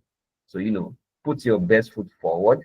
All right. come in for interview preps. We still offer interview preps to alumni students, all right? Even if you left the program, you can still book interview preps through your data coordinators, all right? So please keep applying. Job hunting is not easy, but we are very optimistic about what we've trained everybody on the call, the toolkits that you've learned, the employability services that gotten yourself engaged with. So I also wanted to just share this too as well. We also have the reference offer for every student that you refer to the program. You get to earn as 30 pounds. We're looking to also review this in 2025 because we want to do more for the alumni community. And trust me, you would keep having sessions like this and engagement to help you. The goal for us, all right, is ensuring that everybody is able to get a job. All right, we're able to do tremendous numbers this year, but we believe that we can do more. All right, we need to be able to do more for our students. So imagine we getting 100% in our scorecard of everybody who have attended the program able to get a job. That's what we know we're striving for. All right, for next year, the training fee will definitely increase to $750. So please, if you have anyone who is interested in registering for the program, they can save at least $150. All right, by tomorrow. So by tomorrow on the 1st, we'll be closing operation at Analytics. So everyone needs to have a good time with their family. So I love this session. This session today was fantastic. I'm not going to lie to you. The ChatGPT prompt and also what Abimbola mentioned about the home office, all right, applications, would share that on the community. Everything will be shared to you. The prompt, everything will be sent to the community. All right. Okay. Arafat said she has sent that to the community already. Yeah. So fantastic. I appreciate you all. The recording would also be shared to the community. So please keep applying. If you have any concerns, please ensure to reach out to us. If you are not able to get across to any of your any of the coordinators, you can always shoot me an email. All right, so we can also facilitate engagement with the coordinators. But I'm very, very sure you would always get across. You would always get access to the coordinators. All right. Thank you very much. And Adeza says hi, and he looks forward to your successes in 2025. Okay. Cheers, everybody, and do have a lovely season. Compliment of the season. I'll see everybody in January. Cheers. Bye, everyone. Bye, everyone. Bye. Bye. Bye, Thank you. everyone. Good evening. Bye. Bye. Bye. Bye. Thank you. Bye.